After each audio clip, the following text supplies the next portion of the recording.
Hello, and welcome to another episode of RN Cliff Notes. And today we want to talk to you about fluids.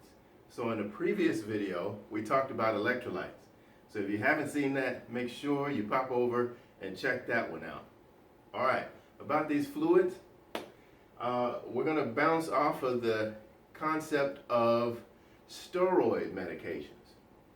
And believe it or not, if you understand a little bit about that, it helps you to understand IV fluids. And we'll thread that needle in a bit.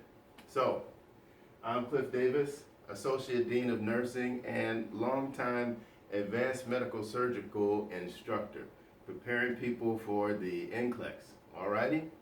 So now, as we jump right in here, 3 fluid tonicities. Now, in a previous video, in our first video with the basic metabolic panel, right, and our medical magic numbers series, we talked about that powerful number 3. And in this case, right, we've got our 3 fluid tonicities. So, hypertonic, isotonic, and hypotonic.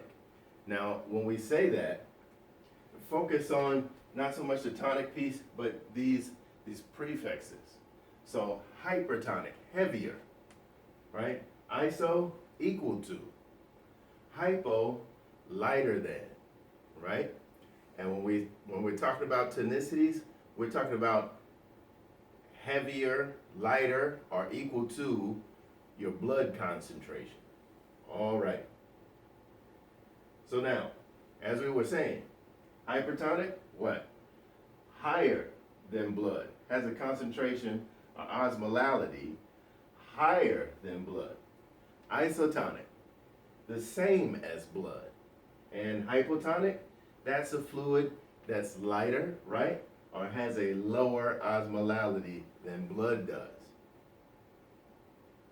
Okay, so this slide gives what I like to show my students in class, the seesaw effect, when you're talking about whether something's hypertonic, isotonic, or hypotonic. And so, as you can see here, if we were looking at a seesaw and it happened to be heavier than blood, so it dropped down on this side, heavier than blood, but then where's the other seat pointing to? Hypertonic, right? Yeah, heavier than blood, hypertonic, okay? Now, the same as blood, the same concentration of osmolality as blood, what? Isotonic. Iso, equal. Then here, hypotonic, lighter. So lighter, so pointing up to the lower osmolality than blood. So good, moving on. All right, in this instance, we want to talk about how hypertonic, what does that mean in terms of numbers though, when we say osmolality, all right? Osmolality, in that case, we will be looking for numbers greater than 295, but, all right, that 295, what I want you to keep in mind is our medical magic number, which was 3 that we started out with. And in this case, if you kind of open your mind to this concept, right? 295 is almost what? Almost 300, right? So as we're approaching 300, what are we looking at? Something that is hypertonic. Good. Next, isotonic. All right, if you ask this question in class or in an exam or in the NCLEX examination for your license, right? Osmolality typically is 270 to 295. That would be equal to our blood. That's our normal range. Hypotonic, all right, so less than 270. All right, now moving on. What's key to IV fluids and understanding fluids is understanding the Trinity. And then here comes our medical magic number again, right? 3. So we have a trinity when we're talking about fluids. And remember we said we were going to discuss steroids briefly. All right, so let's thread that needle now. As we're talking about steroids, whenever you hear the mention of steroids for your patient, what you want to keep in mind are the 3 S's. What are the 3 S's? If you know them, go ahead and write those down. If you don't, good thing you're here, right? The 3 S's are salt, sugar, and sex, okay? That's salt, sugar, and sex. So, when we say salt, what are we saying? If your patient's recently been put on a steroidal medication, there's a good chance that salt, right? Your patient's salt level in their blood is going to increase, okay? Now, the same thing's true for sugar. So, your patient's what? Sugar level in their blood will increase, okay? And then as far as the sex part goes, well, we'll get to that later. Anyway, all right, so here we go. IV Fluid Trinity and sodium chloride. What's its normal concentration? 0.9. Now keep in mind now, 0.9 is almost what? 1. That's important to know. 0.9 is almost 1. Okay? So we said sodium chloride. That's our salt. Okay?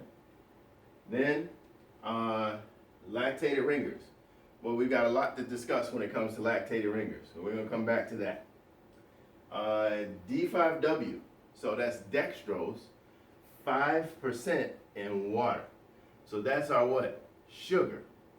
So, right, just like our steroid concepts we were just talking about, we've got salt, sugar, right? Just like the steroids. Now, understanding this trinity, the key is that these are the 3 that are isotonic. So sodium chloride, as long as it's 0.9%, almost 1, it's isotonic. Lactated ringers is also isotonic. And D5W, isotonic. So when we're looking at the list of possible IV fluids, it's important to be able to pick these 3 out, just like that. So our IV fluid trinity, our isotonics. Moving on. All right, salt. Taking a closer look at salt this time. We remember this one from the previous slide, and we said almost 1. Well, let's look at the 5% in comparison to 0.9. So 5, what? More concentrated. 5 times, at least 5 times, more concentrated than our standard 0.9% sodium chloride. So while 0.9% is our isotonic, part of our trinity, right? 5% would be hypertonic. Yeah, 5 times as concentrated in terms of salt. But then, in comparison to 0.45, 0.45 normal saline or sodium chloride, that is, would be hypotonic, much less concentrated. It's a 4th. And its other name, by the way, sometimes we refer to that as quarter, right? 0.25, I'm sorry, would be a quarter, 1/4. So sometimes you hear people refer to that as quarter normal saline, okay? Now, on to our sugar. And we said our sugar that we're dealing with when we're talking about these IV fluids, dextrose. And from our previous slide, right, our trinity, D5W is isotonic. But now, we said that was dextrose 5%. So if it comes in a concentration of 10%, it's twice as concentrated, right? Which would make it no longer isotonic. It would be something that is hypertonic. It's much more concentrated than our isotonic, D5W.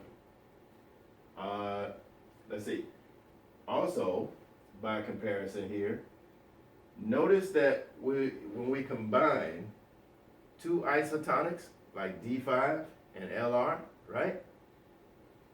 It becomes a hypertonic solution still. So even though these 2 separated are isotonics, they become hypertonic. That's important to remember. And to emphasize that, we're going to come back at that a little later. Okay? All right. Now that you've learned D5W and the other isotonics and had that settle in your mind, unfortunately I have to throw you a little curveball here, okay, and try to hold back on this. So the twist is that D5W, although it's isotonic, right? It's isotonic while it's in storage. But once it's initiated in a patient's IV, it immediately becomes hypotonic. I know. Yeah, let that settle in. You're like, you just said it was isotonic. I know. But once it's connected to a patient's IV, it becomes hypotonic. Why? Because you're dealing with sugar. And don't forget, our body's full of cells. And what do cells like to consume? Sugar. So the moment you open that IV up and start this dextrose flowing into your patient, the cells are going to be coming and helping themselves to those molecules. And as it's going into your patient, it's no longer going to be balanced. It's going to become less concentrated. Why? The cells are taking some of that sugar for themselves. Yeah. So D5W, both isotonic and hypotonic. What? Isotonic while in storage. Hypotonic once you've initiated it. All right.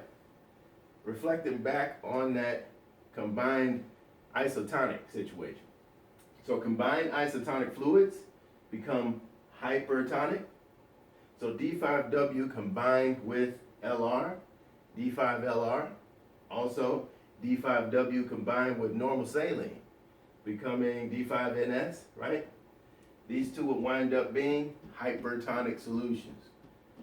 Don't be thrown by the fact that they're isotonics. Once you connect them together, right? What?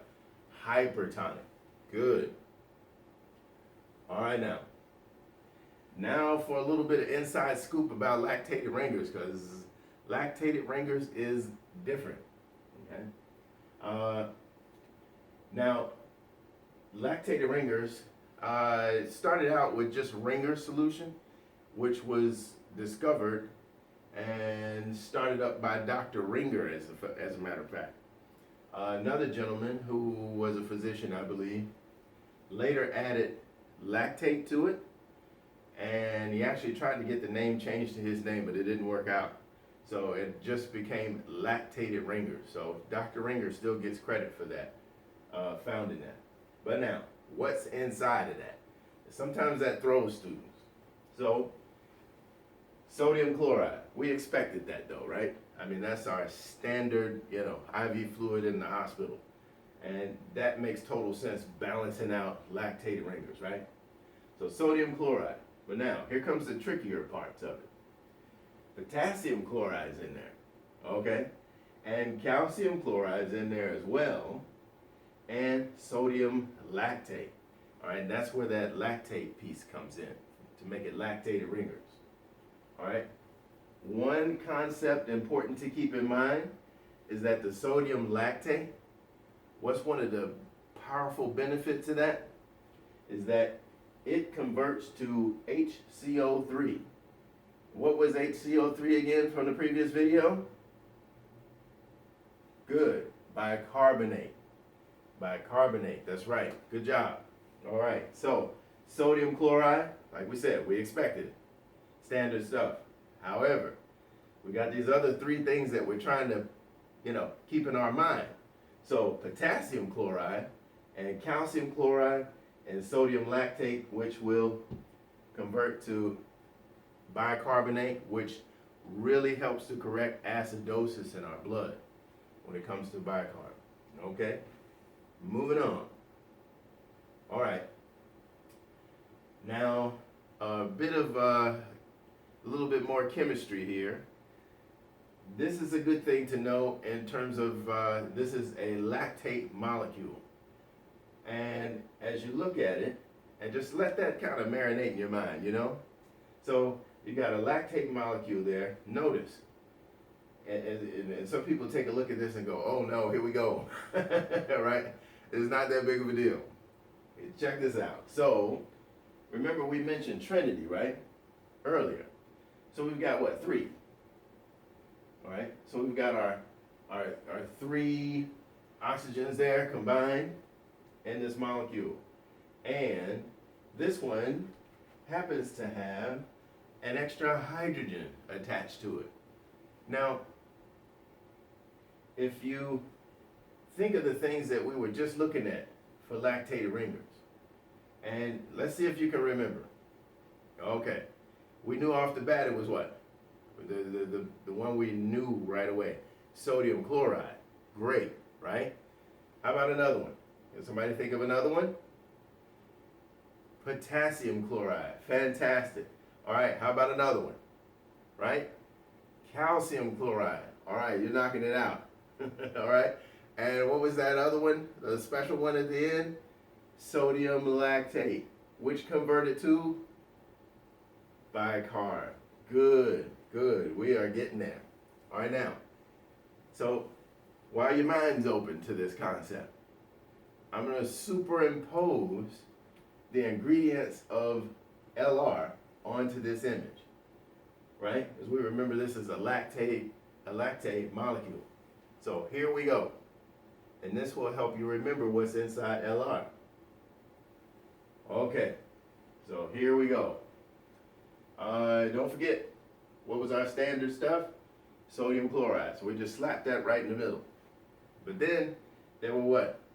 3 additional things that made it LR other than sodium chloride. Okay? And the way I set this up was using alphabet, right? C comes before K. So I put the calcium chloride at the top. And then the potassium chloride down here on this one. And then the third, all right, the sodium lactate, I put it on that side. But then, check out this special connection, and this is studying smart.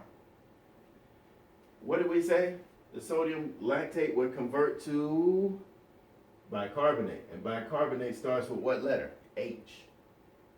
See it? Yeah. So our sodium lactate converts to bicarbonate, beginning with the letter H. And that one happens to have an H over there connected to the O. It can be pretty handy. So, let that soak in your mind. But this is how LR breaks down. And if you understand these IV fluids, it will serve you well in nursing school. It'll serve you even better on the test, and especially when it becomes time for NCLEX examination. All right? So, good job, everybody. And thank you for tuning in. The end. We'll see you next time.